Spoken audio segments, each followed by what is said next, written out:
হাতের ওপর হাত বোলাচ্ছে আর বসে বসে কান্না করছে সীমা। আর সীমার ঠিক সামনে লাঠি হাতে দাঁড়িয়ে আছে সীমা সদ্য বিবাহিত বর মুকুল। আজকে মুকুল আর সীমার ফুলশয্যার রাত। আর ফুলশয্যার রাতেই বরের হাতের লাঠির বাড়ি খেয়ে বসে বসে কাঁদছে সীমা। কাঁদতে কাঁদতে সীমা মেঝে থেকে উঠে দাঁড়ালো। আমি ড্যাডির কাছে যাব, তোকে আমি পুলিশে দিব। তোর এত বড় সাহস, তুই এই সীমার গায়ে হাত তুলিস? আমি তোর নামে মামলা করব। সীমার কথা শুনে মুকুল হাতের লাঠিটা দিয়ে আবারও সজোরে একটা বাড়ি মেরে দিল সীমার পিঠে। ওই, আমি তোমার স্বামী, তোমার সাহস কি করে হয় আমার সাথে তুই তুই করে কথা বলার? আপনি করে বলো, নইলে বাসর রাতে আমার আদর খাওয়ার বদলে মার খাইতে হবে তোমায়। অ্যাঁ, কিসের ফুলশয্যার রাত, কিসের আদর?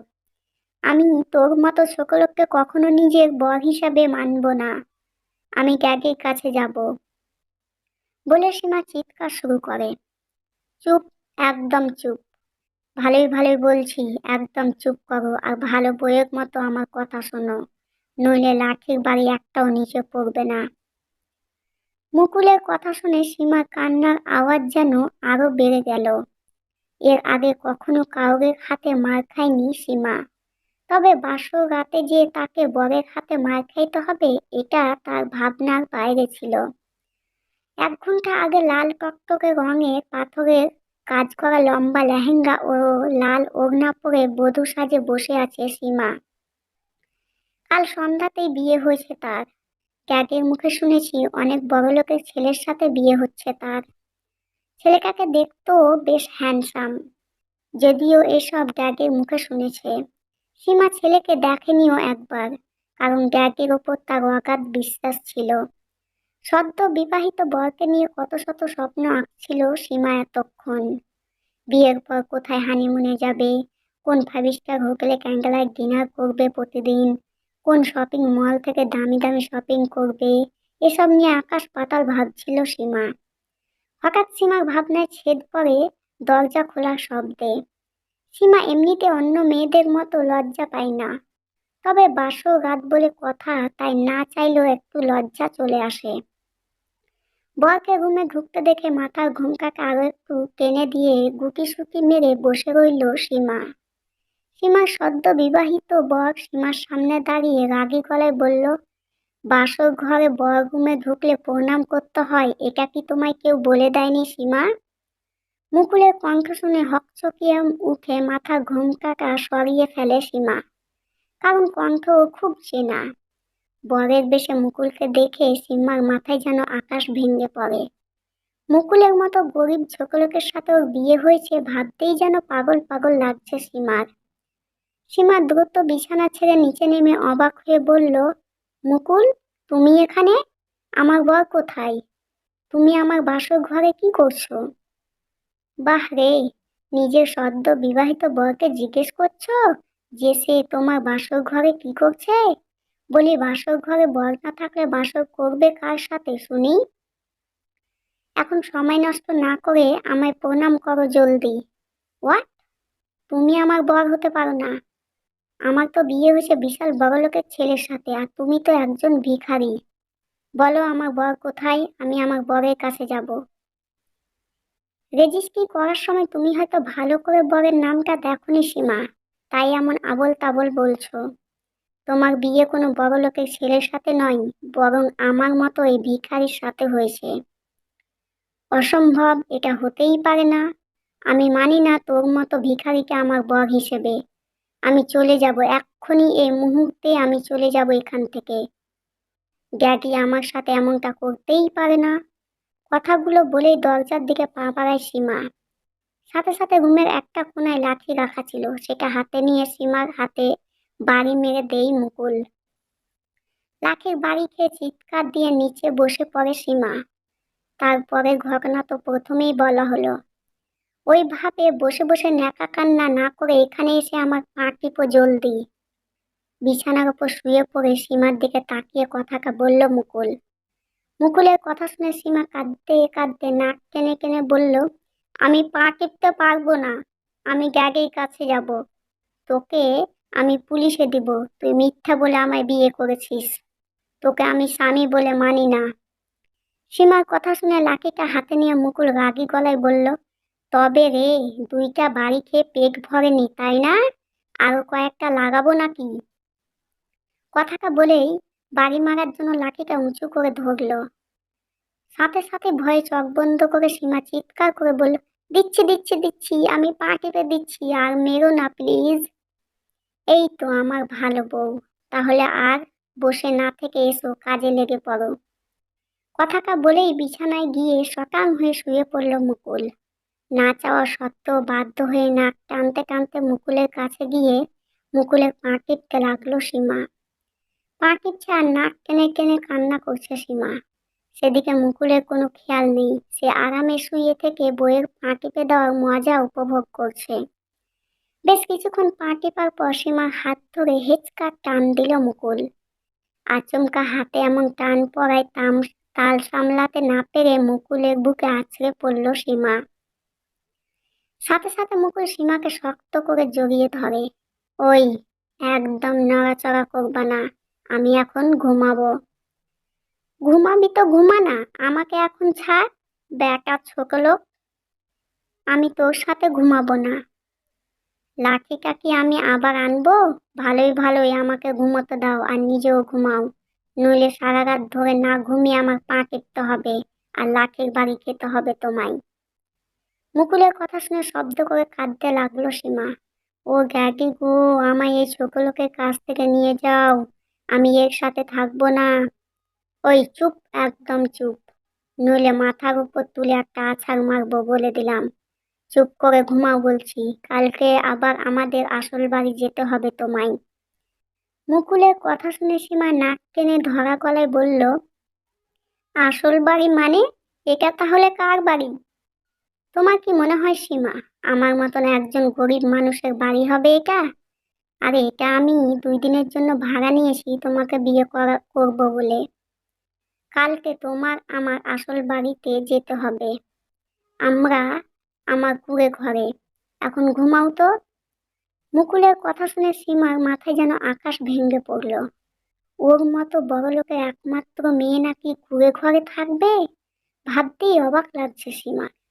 কিন্তু লাঠির বাড়ি খাওয়ার ভয়ে কিছুই বলতে সাহস পাচ্ছে না সীমা। তাই মনে মনে বুদ্ধি করল সীমা মুকুল ঘুমালে ও চুপি চুপি উঠে পালিয়ে যাবে। মনে মনে এসব ভেবে ঘুমিয়ে পড়ার ভান করল সীমা। মুকুল ও সীমাকে শক্ত করে জড়িয়ে ধরে ঘুমিয়ে পড়ল। মাঝরাতে আস্তে করে চোখ খুলে মুকুলের দিকে তাকালো সীমা। যখন বুঝতে পারলো মুকুল বিভোরে ঘুমাচ্ছে, তখন খুব সাবধানে বিছানা ছেড়ে নিচে নেমে গেল সীমা। তারপর ধীর পায়ে দরজার দিকে পা বাড়ালো। দরজার কাছে গিয়ে দরজার লক খোলার জন্য হাত বাড়াতেই সীমা হাতটা খপ করে ধরে ফেলল মুকুল। কি হলো জানেমান? সদ্য বিবাহিত স্বামীকে ছেড়ে বাসর রাতে বাসর না করেই পালিয়ে যাচ্ছ? কে স্বামী? কিসের স্বামী? তোর মতো একটা ছোট লোককে কখনোই আমার স্বামী হিসেবে মানব না। আমার স্বামী হওয়ার কোনো যোগ্যতাই নেই তোর মাঝে। কথাটা বলার সাথে সাথেই সীমার গালে ঠাস করে একটা চড় বসিয়ে দিল মুকুল। মুকুলের চড় খেয়ে ফ্লোরে পড়ে গেল সীমা। মুকুল সীমার কাছে এগিয়ে গিয়ে সীমার চুলের মুঠি ধরে নিজের দিকে ঘোরালো। স্বামী হিসেবে যখন মানতেই পারবি না, তাহলে আমার সাথে ভালোবাসার নাটক করেছিলি কেন? কেন গ্রাম থেকে আসা একটা সহজ সরল ছেলের বুকে ভালোবাসার তীর মেরেছিলি? কেন আমি বারবার ইগনোর করা সত্ত্বেও আমার পিছু ঘুরে ঘুরে আমার মনে ভালোবাসার ফুল ফুটিয়েছিলি? আর কেনই বা বিনা দোষে তোর জন্য আমায় জেল খাটতে হয়েছিল? উত্তর দে, উত্তর দে আমায়। কথাগুলো বলে আবারও সীমার ওগালে থাপ্পড় মারল মুকুল। মুকুলের হাতের মার খেয়ে সীমার ঠোঁট থেকে রক্ত পড়তে শুরু করলো। সীমা গালে হাত দিয়ে কেঁদে চলছে একধারে। সীমার ঠোঁটে রক্ত দেখে সীমাকে কোলে তুলে নিল মুকুল। সীমাও মার খাওয়ার ভয়ে আর কিছু বলছে না। কোলে করে বিছানায় এনে বসিয়ে দিল সীমাকে মুকুল। তারপর সীমার ঠোঁটের কাটা জায়গায় পরিষ্কার করে দিয়ে আলতো করে একটা চুমু এঁকে দিয়ে গম্ভীর গলায় বলল, ঘুমিয়ে পড়ো, সকাল সকাল ঘুম থেকে উঠে রওনা দিতে হবে। মুকুলের কথা শুনে সীমা চিলিয়ে কিছু বলতে যাবে তার আগেই মুকুল রাগী গলায় বলে উঠল, আর একটা কথা বললে তোমার জন্য ব্যাপারটা খুব খারাপ হয়ে যাবে সীমা। ভালো ব্যবহার করছি বলে ভেবো না আমি সেই আগের মতোই ভালো ও সহজ সরল ছেলে হয়ে আছি। আমার খারাপ রূপটা দেখতে না চাইলে চুপচাপ ঘুমিয়ে পড়ো। মুকুলের কথা শুনে আর কিছু বলার সাহস হলো না সীমার। সীমা বাধ্য মেয়ের মতো ঘুমিয়ে পড়ল। আর মুকুল চলে গেল বেলকনিতে। বেলকনির গ্রিল ধরে আকাশের দিকে তাকিয়ে আছে মুকুল। চোখ থেকে ঝরে পড়ছে কষ্টের অশ্রুধারা। আকাশের দিকে তাকিয়ে 2 বছর আগের অতীতে ডুব দিল মুকুল। 2 বছর আগে গ্রাম থেকে খুব ভালো রেজাল্ট নিয়ে কলকাতা শহরে কলেজে পড়ার জন্য চোখে হাজারো স্বপ্ন নিয়ে আসে মুকুল। মুকুলের মা মুকুল ছোট থাকতেই মারা যায়। সৎ মা মুকুলকে কষ্ট দিবে ভেবে মুকুলের বাবা আর বিয়ে করেন না। কোনো রকমে রিক্সা চালিয়ে বাপ ছেলে মিলে সুখেই ছিল মুকুলের বাবা আর মুকুল। মুকুলের বাবা অনেক পড়াশোনা ভালো শিক্ষিত লোক হলেও কেন জানে না সে কোনো চাকরি করতো না, বরং রিক্সা চালিয়ে যা রোজগার হতো সেটা দিয়ে বাবা ছেলের বেশ ভালোভাবেই চলে যেত। বাবার কষ্ট হবে ভেবে মুকুল কলকাতায় পড়াশোনা করতে চায়নি, কিন্তু ওর বাবার জোরাজুরিতেই কলকাতা কলেজে ভর্তি হওয়ার জন্য রাজি হয় মুকুল। গ্রাম থেকে কলকাতায় এসে নিজেকে খুব অসহায় লাগতো মুকুলের কাছে, কিন্তু বাবার স্বপ্ন পূরণ মুকুলকে করতেই হবে। কিন্তু বাবা যে খুব ভালোবাসতো মুকুলকে। কলকাতায় আসার পর মুকুলের বাবার পরিচিতি একজন লোকের বাড়িতে উঠে মুকুল। লোকটা বেশ ভালো ছিল, মুকুলকে সে অনেক ভালোবাসতো। কলকাতায় এসে কলকাতায় একটা নামি দামি কলেজে ভর্তি হয় মুকুল। রেজাল্ট ভালো থাকায় খুব একটা কষ্ট করতে হয় না ওর। আর মুকুল কলকাতায় এসে যার বাড়িতে উঠে তার সাথে কলেজের প্রিন্সিপালের ভালো সম্পর্ক থাকায় আরো একটু উপকার হয় মুকুলের। প্রথম দিন কলেজের জন্য একটা ঢোলা শার্ট ও ঢোলা প্যান্ট, মাথার চুলে তেল লাগিয়ে চুল আঁচড়িয়ে রেডি হয়ে নেই মুকুল। তারপর কলেজে চলে যায়। কলেজের সবাই মুকুলকে দেখে বেশ হাসাহাসি করে। এক একজন এক এক রকম অপমানজনক কথাও বলে, কিন্তু মুকুল সেগুলো গায়ে না লাগিয়ে মনোযোগ দিয়ে পড়াশোনায় ব্যস্ত হয়ে পড়ে। মুকুলের মাথায় তখন একটাই চিন্তা ছিল, আর সেটা হলো বাবার স্বপ্ন যে করে হোক পূরণ করতেই হবে। কলকাতা শহরে আসার পর প্রায় 3 মাস কেটে যায় মুকুলের। এর মাঝে মুকুল শহরে থেকে কলকাতা শহরের সাথে অনেকটাই মানিয়ে নেয়। নিজের ড্রেস আপ অনেকটাই চেঞ্জ করে ফেলে। মুকুলকে তখন অনেক স্মার্ট লাগতো। কিন্তু মুকুল কলেজে কারোর সাথে কথা বলতো না, সব সময় পড়াশোনার মাঝে নিজেকে ডুবিয়ে রাখতো। মুকুলকে দেখতে 5 ইঞ্চি 10 ফুট হাইট, গায়ে রং শ্যামলা উজ্জ্বল, মায়াবী চোখ, চোখা নাক, আর মুখে সবসময় মৃদু মিষ্টি হাসি। মুকুলের চেহারাতে ছিল একটা নিষ্পাপ ভাব, আর বেশ হ্যান্ডসাম ও। আর পড়াশোনায় ভালো হওয়ায় অনেক মেয়ে মুকুলের সাথে প্রেম করার জন্য এগিয়ে এসে কথা বলতে চাইতো, কিন্তু মুকুল সবসময় নিজেকে গুছিয়ে নিত সবার থেকে। কখনো কোনো মেয়ের সাথে ইচ্ছে করে কথা বলতো না। একদিন মুকুল কলেজের গেট দিয়ে কলেজে ঢুকতেই একটি মেয়ে দৌড়ে এসে মুকুলের গায়ে আছড়ে পড়ে। ঘটনার আকস্মিকতায় কিছু বুঝে ওঠার আগেই মেয়েটিকে নিয়ে নিচে পড়ে যায় মুকুল। হাতে বেশ ব্যথাও পায় মুকুলের, কিন্তু সেদিকে পাত্তা না দিয়ে মেয়েটির দিকে না তাকিয়ে নিজের থেকে তাড়াতাড়ি মেয়েটিকে সরিয়ে দিয়ে উঠে দাঁড়ায় মুকুল। তারপর অন্যদিকে ঘুরে সরি বলেই হনহনিয়া সেখান থেকে চলে যায় মুকুল। মুকুল চলে গেলেও পিছনে থাকা মেয়েটা এটা মানতে পারে না যে ওকে কেউ ইগনোর করে চলে গেল। কলকাতার বিশিষ্ট শিল্পপতির একমাত্র সুন্দরী মেয়ে সীমা, যেমন তার রূপ তেমনি তার অহংকারে ভরা। রাগটা যেন তার আকাশ ছোঁয়া। ওর দিকে না তাকিয়ে এভাবে চলে যাওয়াটাকে মেনে নিতে পারে না সীমা। রাগে ফোঁস ফোঁস করতে থাকে ও। আর তখনই সীমার বান্ধবী বর্ষা আর শিলা এসে বলে, কি রে সীমা, এটা কি হলো বল তো? তোর দিকে একবারও ফিরে তাকালো না ছেলেটা। আহারে, আমাদের তো ভাবতেই অবাক লাগছে, তোকে দেখেও না দেখার মতো করে চলে গেল। এই তো রূপের বাহার, বর্ষা বলে উঠল। বান্ধবীদের কথায় মাথায় যেন রক্ত উঠে যায় সীমার। ওই গেও ভূতটার এত বড় সাহস, ও আমাকে ইগনোর করে, এই সীমাকে ইগনোর করে। ওকে তো আমি মেরেই ফেলবো। মেরেই ফেললে কি সব ঠিক হয়ে যাবে বল? ওই ছেলেটা তোকে দেখে এমন ভাব করলো যেন তোর রূপেও কিছু যায় আসে না, শিলা বলে উঠল। তাহলে আমি ওকে হাত পা ভেঙে কলেজ থেকে বের করে দেওয়ার ব্যবস্থা করব। তাহলে কি তোর অপমানের প্রতিশোধ নেওয়া হবে বল? বরং সবাই বলবে গ্রামের একজন গেও ভূত তোর মতো রূপবতীকে পাত্তাই দেয়নি। বান্ধবীদের কথাই যেন রাগে নিজের মাথার চুল ছিঁড়তে ইচ্ছে করছে সীমার। কিন্তু তবুও সীমা নিজেকে শান্ত করে বলে, তাহলে আমি কি করব বল? কি করলে আমার প্রতিশোধ নেওয়া হবে? এমন কিছু কর যেন ওই ছেলেটা তোর পিছনে পোষা কুকুরের মতো ঘুর ঘুর করে, তোর ভালোবাসায় পাগল হয়ে যায়। তাহলে বুঝবো তোর রূপের বাহার। হোয়াট? তোর কি মাথা খারাপ হয়ে গেছে শিলা? কি বলছিস কি তুই? আমি কিনা প্রেম করবো ওই গেও ভূতটার সাথে? Impossible, just impossible.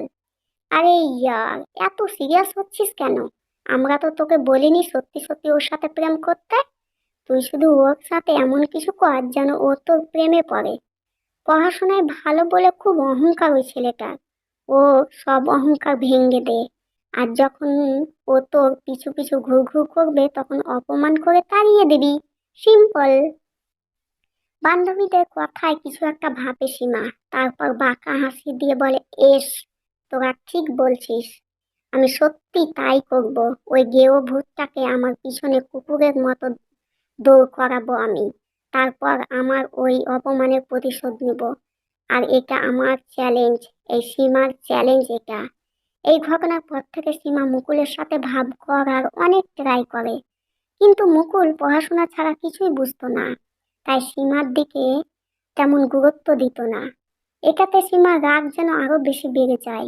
সীমা ভাবতে থাকে কি করে এই মুকুলকে নিজের ফাঁদে ফেলা যায়। 1 মাস পর মুকুল লাইব্রেরিতে বসে বই পড়ছিল। তখনই সীমা গিয়ে মুকুলের সামনে দাঁড়ায়। হাই মুকুল, আপনার সাথে একটু কথা ছিল।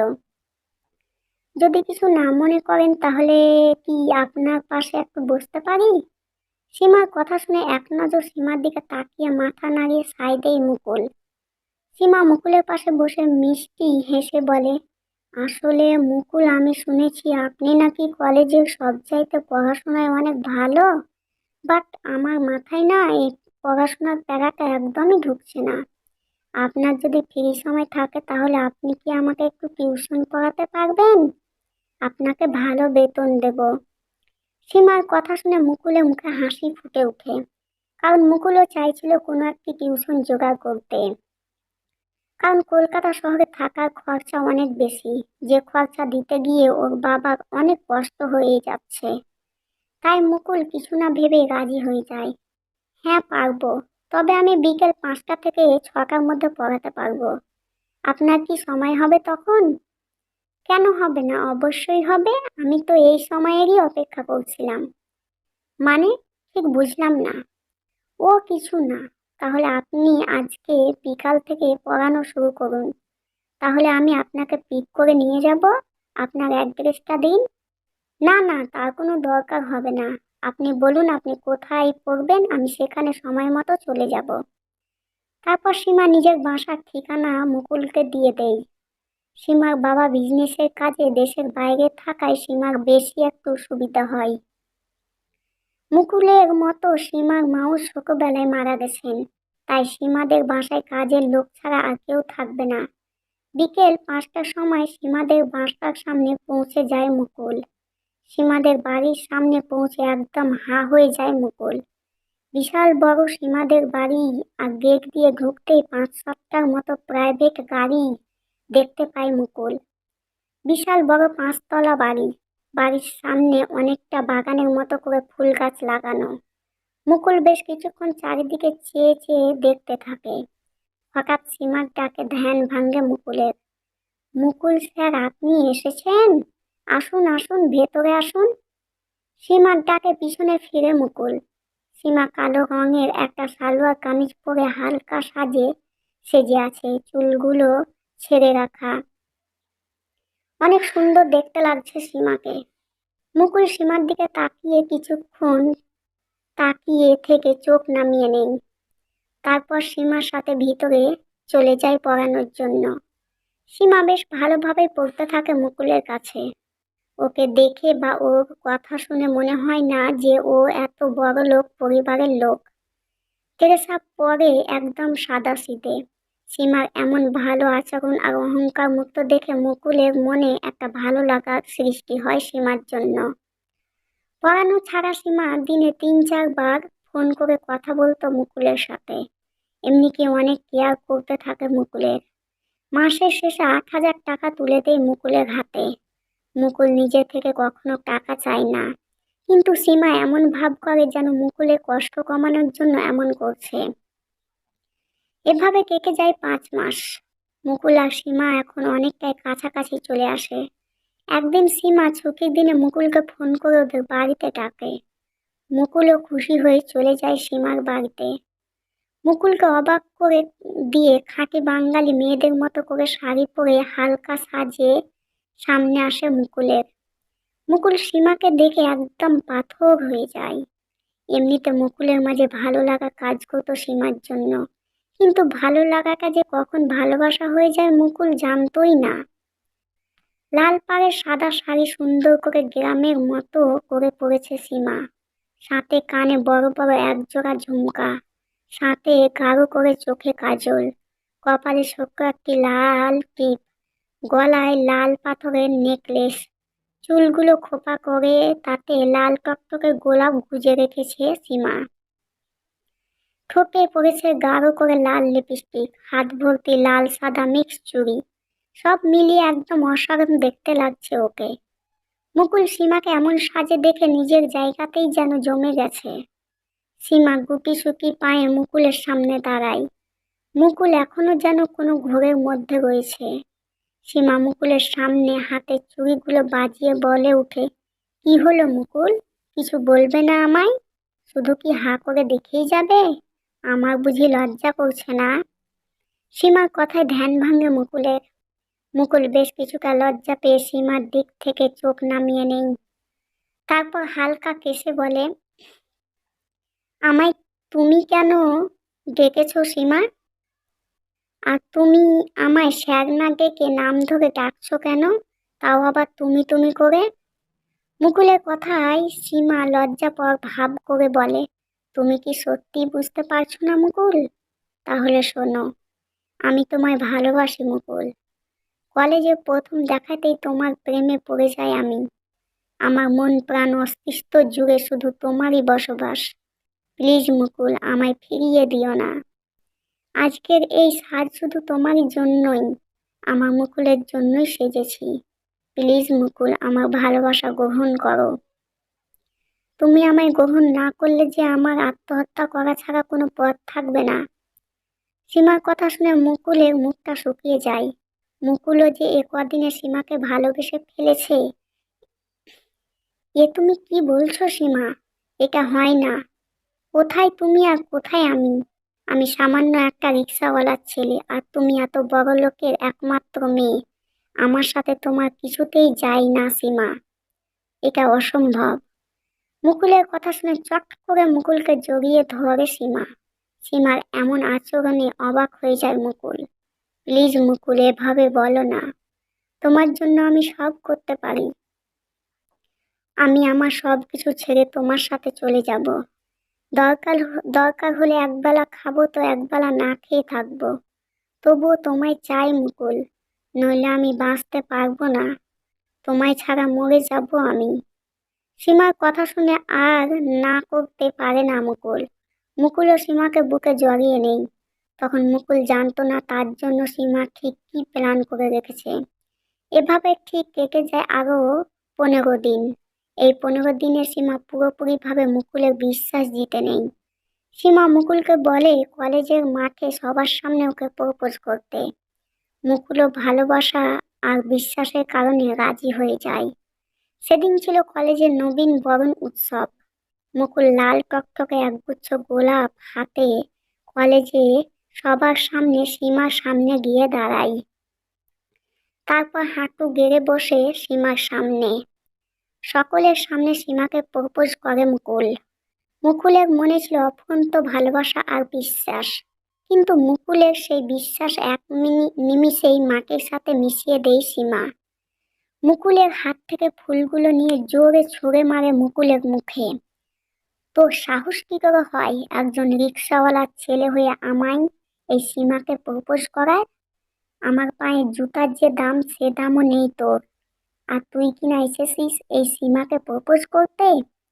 এত বড় বুকে পাটা তোর! সীমার এমন আচরণে মুকুলের পায়ের নিচের মাটি যেন সরে যায়। নিজের কানকে বিশ্বাস করতে পারছে না মুকুল। এসব তুমি কি বলছো সীমা? তোমার কি শরীর খারাপ লাগছে? কি হয়েছে জান? তুমি এমন করছো কেন? How dare you, you idiot! তোর সাহস হয় কি করে আমার সাথে তুমি করে কথা বলার, আমার নাম ধরে টাকার? তোর চাইতে আমার বাড়ির চাকর চাকরানিও বেশি বড় লোক, আর তুই কিনা এসেছিস আমায় প্রপোজ করতে? সীমা কথাগুলো বলতে বলতে সেখানে হাজির হয় পুলিশের কয়েকজন লোক। পুলিশকে দেখে সীমা বলে, স্যার আপনারা এসেছেন? আমি আপনাদের ফোন করেছিলাম। এই যে গেও ছেলেটাকে দেখছেন, এই ছেলেটা আমার দামি গলার হার চুরি করেছে। আপনি একে গ্রেফতার করুন। ওর পকেট চেক করলে হারটা পেয়ে যাবেন। সীমার কথায় যেন মাথায় আকাশ ভেঙে পড়ে মুকুলের। কারণ সীমা যখন মুকুলকে বলে কলেজের মাঠে ওকে প্রপোজ করার জন্য, তখন সীমা একটা দামি হার মুকুলকে দিয়ে বলে ওকে যেন মুকুল নিজের কাছে রাখে, কলেজে আসলে নিয়ে নেবে। মুকুল তখন ভাবতেও পারেনি সীমা ওর সাথে এমনটা করবে। পুলিশের লোকেরা মুকুলের পকেট থেকে হারটা পায় আর মুকুলকে গ্রেফতার করে নিয়ে যায়। যাওয়ার সময় মুকুলের চোখ দিয়ে টপ টপ করে জল পড়ছিল। বিশ্বাস ভাঙা কষ্টটা যে কতটা বেশি মুকুল সেটা বুঝতে পেরেছিল। কিন্তু কলেজের মাঠ জুড়ে তখন পড়েছিল হাহাহাসির রোল। জেলখানাতে থাকা অবস্থায় সীমা আসে মুকুলের কাছে। সীমাকে দেখে মুকুল ভেবেছিল সীমা হয়তো নিজের ভুল বুঝতে পেরে ওকে ছাড়াতে এসেছে। কিন্তু সীমা সেদিন বলে মুকুলের ওপর প্রতিশোধ নেওয়ার জন্য বান্ধবীদের সাথে বাজি ধরে মুকুলের সাথে প্রেমের অভিনয় করেছে। মুকুল সেদিন একটা কথাও বলেনি সীমাকে, শুধু ঘৃণা ভরা অসহায় চোখে তাকিয়েছিল সীমার দিকে। সীমা চলে যাওয়ার একটু পরেই মুকুলের কাছে খবর আসে মুকুল জেলখানায়। শুনে মুকুলের বাবা হার্ট অ্যাটাক করে মারা গেছেন। মুকুল প্রায় পাগল হয়ে যায় ওর বাবার মৃত্যুর শোকে। একমাত্র সীমার কারণে ওর বাবার স্বপ্ন পূরণ করতে পারেনি মুকুল। বাবাকে হারাতে হয়েছিল সেদিন। মুকুল সেদিন মনে মনে প্রমিস করে সীমার সব অহংকার চুরমার করে দেবে, সীমাকেও একজন প্রকৃত বাঙালি বউ বানাবে। বেলকুনিতে দাঁড়িয়ে অতীতের সেই কথাগুলো নিয়ে ভাবছিল মুকুল। মুকুলের চোখ দুটো বারবার ভিজে যাচ্ছিল অসম্ভব কষ্টে। ভোর 5টায় মুখের ওপর ঠান্ডা জলের ঝটকা লাগাই ঘুম ভাঙে সীমার। ঘুম ভাঙতে লাফিয়ে উঠে বসে সীমা। তারপর চোখ ডলতে ডলতে বলে, how dare you, you stupid! কি করলে কি এটা? এভাবে আমার মুখে জল ছুঁড়ে মারার মানেটা কি?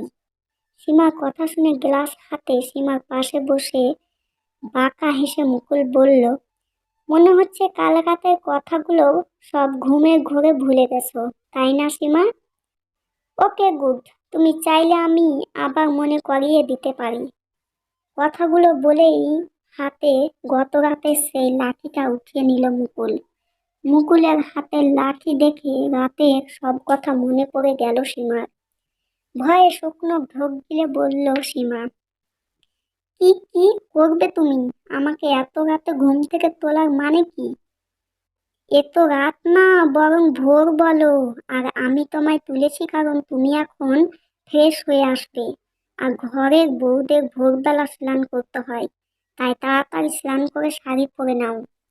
মুকুলের কথা শুনে সীমা ভ্রু কুঁচকে বলল, শাড়ি?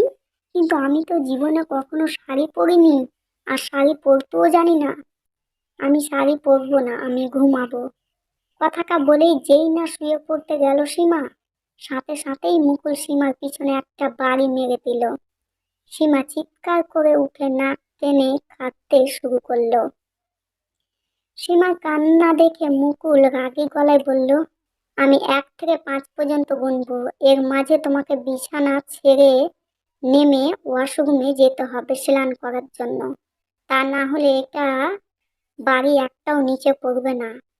মুকুলের কথা শুনে ঠোঁট উল্টে ন্যাকা কান্না শুরু করলো সীমা। মুকুল সেদিকে গুরুত্ব না দিয়ে 1 2 3 গুনতে শুরু করলো। সাথে সাথেই সীমা লাঠির বাড়ি খাওয়ার ভয়ে খাট থেকে নেমে ওয়াশরুমে দৌড় দিল। সীমার অবস্থা দেখে মুচকি হেসে মুকুল বলল, তোমাকে আমি ভালো করেই ছাড়বো সীমা, কারণ তোমাকে আমি ভালোবাসি, তাই তোমাকে একজন ভালো স্ত্রী বানিয়েই ছাড়বো আমি। তার জন্য আমায় যা করতে হয় তা আমি করব। ওয়াশরুমের বাইরে দাঁড়িয়ে দরজায় টোকা দিয়ে বলল মুকুল, সময় হয়ে যাচ্ছে, জলদি ফ্রেশ হয়ে বাইরে বের হও। মুকুলের কথা শুনে রাগে দাঁত কিরমির করে সীমা মনে মনে বলল, একবার শুধু তোর হাত থেকে মুক্তি পেয়ে নি মুকুল, তারপর তুই বুঝবি এই সীমা তোর কি করতে পারে। সীমার গায়ে তুই যে হাত দিয়ে আঘাত করেছিস, সেই হাত কুচি কুচি করে কাটতে না পারলে আমার নামও সীমা নয়। মনে মনে বকাবকি বন্ধ হয়ে থাকলে এখন জলদি বের হও সীমা। মুকুলের কথা শুনে এতক্ষণে সীমার মনে হলো ও ওয়াশরুমে আসার আগে কোনো ড্রেস নিয়ে আসেনি। এদিকে গায়ে থাকা বিয়ের পোশাকটাও খুলে রেখেছে, শুধু তোয়ালে পরে আছে ও। মুকুল, আমি ভুল করে কোনো জামা কাপড় না নিয়ে ওয়াশরুমে চলে এসেছি, আর এখন আমি শুধু তোয়ালে পরে আছি। সীমার কথা শুনে মুকুল তার ব্যাগ থেকে একটি সুতির শাড়ি, পেটিকোট, ব্লাউজ বের করে ওয়াশরুমের দরজায় টোকা দিয়ে বলল, দরজাটা একটু খোলো, আমি তোমার জন্য পোশাক এনেছি, সেগুলো নিয়ে পরে নাও। ভয় নেই, আমার এখন তোমাকে দেখার মতো মুড নেই, তাই সময় নষ্ট না করে পোশাকটা নাও। মুকুলের কথা শুনে না চাওয়া সত্ত্বেও হালকা একটু দরজাটা খুলল সীমা। তারপর মুকুলের হাত থেকে এক ঝটকায় কাপড়গুলো নিয়ে দরজা লাগিয়ে দিল। সীমার এমন করা দেখে মুচকি হাসল মুকুল। সীমা কাপড়গুলো ভালো করে দেখে নাক ছিটকিয়ে বলল, ছি, কি এগুলো? এই 2 পয়সার পোশাকগুলো কে পরবে? আমি বাবা এসব পরতে পারবো না। আমার জিন্স আর টপ কই? আজ থেকে তুমি এগুলোই পরবে সীমা। একজন বিবাহিত মেয়ের এটাই হলো আসল পোশাক। জিন্স টপের কথা ভুলে যাও। ইম্পসিবল, আমি এইগুলো কিছুতেই পরতে পারবো না। আমার জিন্স আর টপ চাই। ওকে ফাইন, তোমাকে কিছুই পরতে হবে না, তুমি তোয়ালে পরে বাইরে এসো। তারপর যেটা কাল রাতে হয়নি সেটা এখন করব। কাল রাতে যেটা হয়নি মানে? কিসের কথা বলছো মুকুল? কিসের আবার? কাল রাত আমাদের তো ফুলসজ্জা রাত ছিল। তো কাল রাতে যখন সেটা হয়নি, তখন আমি ভাবছি তুমি যখন ওই কাপড়গুলোই পরবেই না, তাহলে তো তোমায় তোয়ালে পরেই থাকতে হবে, আর তোয়ালে পরেই বাইরে বের হতে হবে। তাহলে আমিও তোমার সাথে নিজের ফুলসজ্জাটা সেরে নেব, কি বলো? বাইরে থেকে মুকুলের কথা শুনে বড় বড় চোখ করে চিৎকার করে সীমা বলে উঠল, পড়ছি পড়ছি, এক্ষুনি আমি এগুলো পড়ছি। এই তো, গুড গার্ল, এখন তাড়াতাড়ি এগুলো পরে বাইরে এসো জলদি। মুকুলের কথা শুনে আর কোনো উপায় না পেয়ে মুকুলের দেওয়া পোশাকগুলো পরে নিল। তারপর স্নান করে বাইরে বেরিয়ে এলো। সীমাকে এখন দেখতে একদম অন্যরকম লাগছে, একদম ভদ্র মেয়ের মতো সুন্দর লাগছে। মুকুল বেশ কিছুক্ষণ সীমার দিকে তাকিয়ে থেকে বলে উঠল, এখন যাও, ওইখানে সিঁদুর আছে, সিঁথিতে পরে নাও। মুকুলের হাতে এখনো সেই লাঠি আছে, যেটা দেখে সীমা এখনো কিছু বলার সাহস পেল না। তাই বাধ্য মেয়ের মতো টুল নিয়ে আয়নার সামনে বসলো। ছোটবেলায় সীমার মা বেঁচে থাকতে সীমার মাকে সিঁথিতে সিঁদুর পরতে দেখেছিল, তাই খুব একটা অসুবিধা হলো না সীমার। টুলে বসে সাজগোজের মাঝে ঘুমে বারবার ঢুলে পড়তে যাচ্ছিল সীমা, কিন্তু পড়ল না সীমা। এটা দেখে মুকুল অন্যদিকে তাকিয়ে হালকা হাসলো, তারপর মনে মনে বলল, আজকের গল্প কি এইটুকু? এর দ্বিতীয় পর্ব যারা চান, কত তাড়াতাড়ি চান তা আমাকে কমেন্ট বক্সে জানাবেন। আর যদি গল্পগুলো ভালো লেগে থাকে তো আমার চ্যানেলটিকে সাবস্ক্রাইব করবেন, লাইক করবেন, আর আমাকে কমেন্টে অবশ্যই বলবেন যে এর দ্বিতীয় পর্বটি আপনারা কতদিন পর চান।